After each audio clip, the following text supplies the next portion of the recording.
네, 이슈 플로우 들어가 보겠습니다. 오늘은 iA셋의 박수범 이사와 이야기를 나눠보겠습니다. 이사님, 안녕하십니까? 네, 반갑습니다. 네.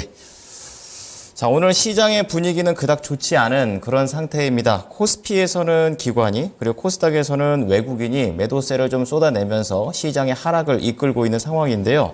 자, 오늘도 시장에 맞는 이슈 3가지 준비했습니다. 보여주시죠. 자, 미국발 악재라고 해야 될까요? 예, 금리에 대한 인하가 기대가 좀 이제 점점 줄어들고 있는 그런 상황 좀 분석을 해보도록 하겠고요. 그리고 저 PBR 이번 주에도 계속해서 이야기가 나오고 있습니다. 자, 그리고 마지막으로 반도체와 관련된 실적에 대한 부분들 알아보도록 하겠습니다. 자, 우선 첫 번째입니다. 자, 금리 인하에 대한 기대감이 떨어지고 있다는 그런 관점인데요. 2년물 국채금리 수익률도 많이 좀 떨어졌죠. 자, 그러면 박수범 이사께서는 한 줄평 어떻게 내리십니까? 네, 일단 뭐 한 줄평에 있어서는 뭐 금리 인하 시점 늦으면 늦을수록 좋다라고 말씀을 좀 드리고 싶습니다. 네, 마치 파월 의장 같다 이런 생각이 좀 드는데 안정적인 것을 좀 더 선택하시는 것 같아요. 자세히 들어볼게요. 아무래도 금리 인하가 언제 이루어지냐라는 관점이 좀 솔직히 많았었고, 네. 지금까지 지금 금리 인상을 하면서 물가 상승률을 잡기 위해서 금리 인상을 했지만, 실제 우리가 지금 2021년, 2022년, 그리고 작년 이제 2023년을 우리가 보면은, 어떻게 보면 좀 금리를 올렸지만, 오히려 시장 자체는 골디락스 시장 분위기였다라는 거죠. 그런 흐름들로 봤을 때는 지금 현재, 오히려 지금 금리 인하 기대감으로 뉴욕 증시도 마찬가지, 국내 증시도 마찬가지고 순간적으로 좀 올랐다가 그에 따른 또 어느 정도 좀 차익 매도 물량이 나왔다가 그 부분들이 오늘 또 좀 어떻게 보면 지난주 금요일까지도 상당한 이제 퍼포먼스를 보여주면서 네. 분위기가 좋았는데 오늘은 다시 한번 좀 약간 좀 뭐라고 해야 되나 좀 냉각되는 분위기 그 흐름을 좀 보여주고 있습니다. 그러니까 이사님 말씀대로라면 금리가 인상이 되면은 골디락스가 아니고 시장이 네. 조금 더 좀 얼어붙어야 되는데 이제 그렇지 않고 버틴다라는 그런 말씀으로 이해하면 될까요? 그렇죠. 시장이 지금 현재 그러니까 미래 선 반영될 금리 인하 부분이 네. 미리 지금 1, 2년 동안 계속해서 좀 시장에 긍정적인 역할을 해줬다라는 겁니다. 네네. 근데 우리가 주식 격언에도 소문에 사서 뉴스에 팔아라는 얘기가 있듯이 네. 시장 자체가 지금 현재 이렇게 흘러간다면 오히려 금리 인하가 결정이 되는 순간이 오히려 그날 당일날은 주가 흐름이 굉장히 좋겠죠. 좋겠지만 오히려 차익 매도 물량이 나오면서 전반적으로 그동안 올랐던 부분들에 있어서 지수라든지 전체적인 종목들의 움직임들도 하락 전환될 가능성이 저는 상당히 좀 높다라고 좀 보고 있습니다. 네. 그런 관점이다 보니까 오히려 금리 인하를 빠르게 추진하는 게 오히려 뉴욕 증시에도 마찬가지로 국내 증시에도 마찬가지로 그렇게 좋지는 않을 것으로 저는 판단하고 있습니다. 그렇기 때문에 조금 더 금리 인하가 늦을수록 좋다. 이런 얘기를 좀 해주셨는데요. 그건 말고도 이제 HBM과 관련된 부분들 그리고 반도체 쪽에서는 항상 이사님께서는 삼성전자와 SK 하이닉스를 보자라고 얘기를 해주시고 가시는데요. 이 부분에 대한 부분은 어떻게 관점을 갖고 계십니까? 지금 삼성전자나 SK 하이닉스 같은 경우에는 워낙 외국인들이 국내에서 매수하는 종목들은 포트폴리오가 그렇게 다양하지가 않습니다. 사는 것만 사버리죠. 그렇죠. 네. 삼성전자, SK 하이닉스. 그런데 최근에 저 PBR 종목들을 외국인들이 새롭게 좀 담기 시작했고, 네. 그러다 보니까 자동차, 현대차, 기아차를 비롯해서 자동차 관련 종목들의 움직임도 상당히 좀 좋았습니다. 그런 부분들을 봤을 때는 이제 조금 포트가 좀 다양화되는 분위기이긴 하지만, 그래도 아직까지는 삼성전자에 대한 외국인들의 수급이 너무 지나치다라고 표현할 정도로 너무 이쪽으로 너무 좀 쏠려 있는 분위기가 아직까지는 좀 연출을 해주고 있다는 거죠. 그런 부분들로 봤을 때는 지금 현재 국내 증시 같은 경우에는 계속해서 상승 분위기는 좀 이어나간다라고 좀 보셔야 되고 이렇게 오늘 같이 지수가 좀 조정이 좀 이루어진다고 해서 지금 당장 시장 자체가 이제 피크아웃 되면서 조정 구간으로 접어든다라고 볼 수는 없습니다. 그렇기 때문에 어떻게 보면 우리가 주식을 할 때 일희일비하게 만드는 시장의 분위기이긴 하지만 이 분위기에 우리가 좀 휩쓸려서 너무 그렇다고 해서 시장을 안 좋게 바라볼 필요는 전혀 없고 간밤에도 뉴욕 증시 지난주였죠. 지난주 같은 경우에도 선행 지표들 보게 되면 그 고용 지표도 마찬가지고 너무나 잘 나오고 있어요.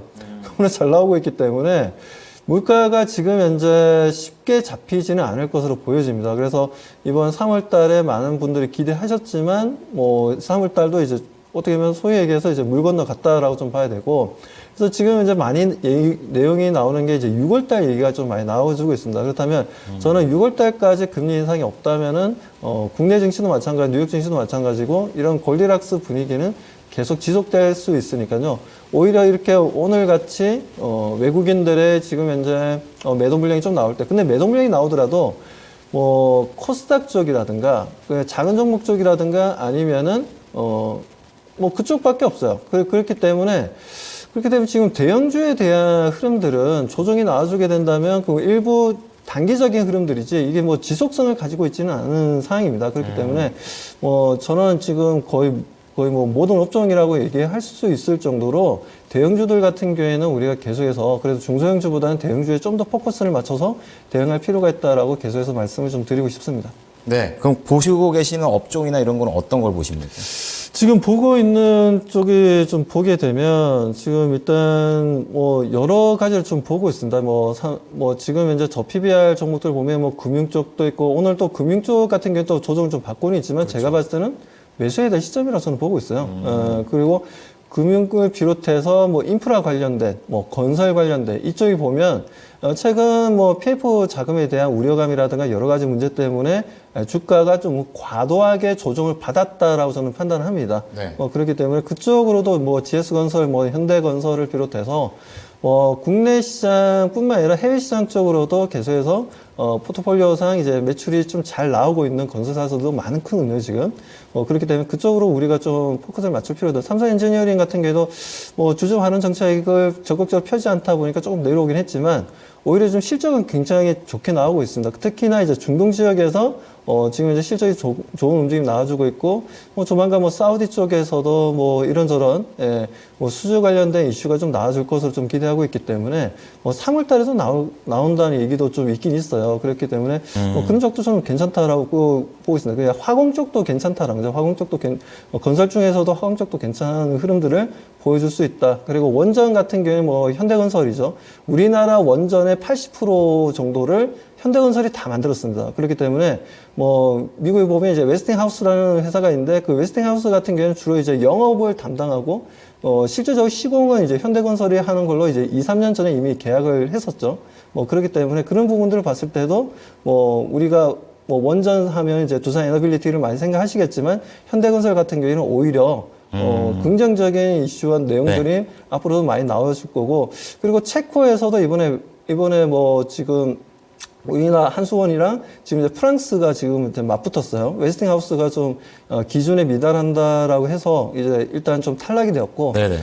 둘 중에 지금 이제 어떻게 흐름을 가져갈지는 좀 봐야 되겠지만 아무래도 우리나라가 좀 가능성이 좀 높지 않을까라고 좀 기대감을 가지고 있습니다. 네. 자, 범위를 좀 많이 좀 좁혀 주셨습니다. 자, 금리 인하와 관련된 부분들 다뤄봤고요. 두 번째 내용 보겠습니다. 저 PBR. 이게 또 어떤 분들은 테마로 끝날 것이다. 뭐 이렇게 얘기를 하고 있지만 또 인덱스까지 출시가 되면서 조금 더 길어져 가는 분위기로 가는 것 같습니다. 한 줄 평 어떻게 하십니까? 네, 저는 한 줄 평을 시장 안정화에 긍정적이다라고 말씀을 좀 드리겠습니다. 안정화에. 그러니까 조금 더 한쪽에 쏠리는 게 아니라 퍼진다라는 관점으로 이해를 하면 될까요? 어떻습니까? 그렇죠. ETF 상품들이 많이 생긴다는 건 소위 네. 이제 패시브 자금들이 생긴다는 거고, 패시브 자금들의 성향상, 종목을 대응할 때, 소위 얘기해서 바스켓 매매를 하긴 하지만, 그 부분에 있어서 이제 좀 롱 포지션을 가지고 좀 대응한다는 거죠. 그러니까 쉽게 포트폴리오를 변화를 주거나 그러지는 않습니다. 그렇기 때문에 이런 ETF 상품들이 만들어진다라는 건 결국 지금 현재보다 수급이 오히려 더 양호하게 만들어질 거고 그에 대한 주가가 조정을 보여줄수록 그 ETF 상품들이 더 시장에서 관심이 좀 집중되고 그 자금들은 결국 관련 상품들에 지금 자금이 들어올 수밖에 없다라는 거죠. 그렇기 때문에 그렇게 보자면 우리가 ETF 상품들이 지금 현재도 출시를 많이 하고 있어요. 지금 현재 저밸류 해가지고 지금 나오는 내용들을 좀 보게 되면 네. ETF 상품들이 지금 이제 한 대략적으로 지금 당장은 보게 되면 한 4-5개 정도 지금 현재 새롭게 만드는 걸로 보여지고, 그리고 앞으로도 많은 증권사, 자산운용사 쪽에서 ETF 상품들을 많이 만들어낼 것으로 좀 보고 있기 때문에, 네. 저 PBR 관련 종목들에 대해서 우리가 긍정적으로 좀 바라볼 필요가 있다라고 말씀드립니다. 거기에다가 지금 일본 같은 경우에 이제 작년 4월 달에 시작했잖아요. 작년 4월 달에 PBR 1배 미만의 회사들에 대해서, 좀 푸시를 했죠.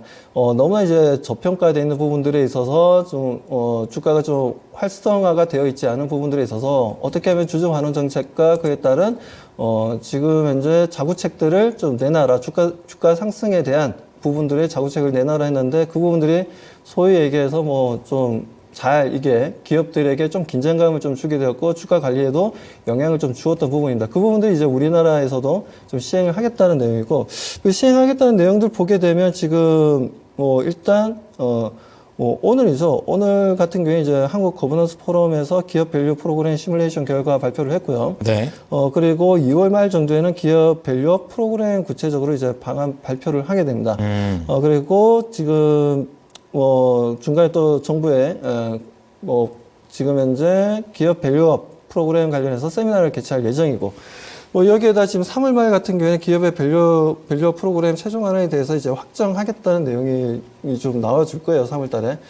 그렇게 보자면은 아직까지 저 PBR 관련 종목들에 대해서 우리가 또 계속해서 관심을 가지셔야 되고, 조정이 이루어진다면 그건 하나의 또 매수 시점으로 대응하시고, 항상 제가 말씀드리지만, 한 번에 많이 이렇게 대응하시기보다는 네. 좀 분할적으로 해서 매수하시고, 매도할 때도 마찬가지입니다. 매도할 때도 이런 이슈들이 있는 종목들 같은 경우에는 분할 차익 매도를 좀 하시면서, 꾸준히 좀 가지고 가신다면 좋은 결과를 만들 수 있다라고 말씀드립니다.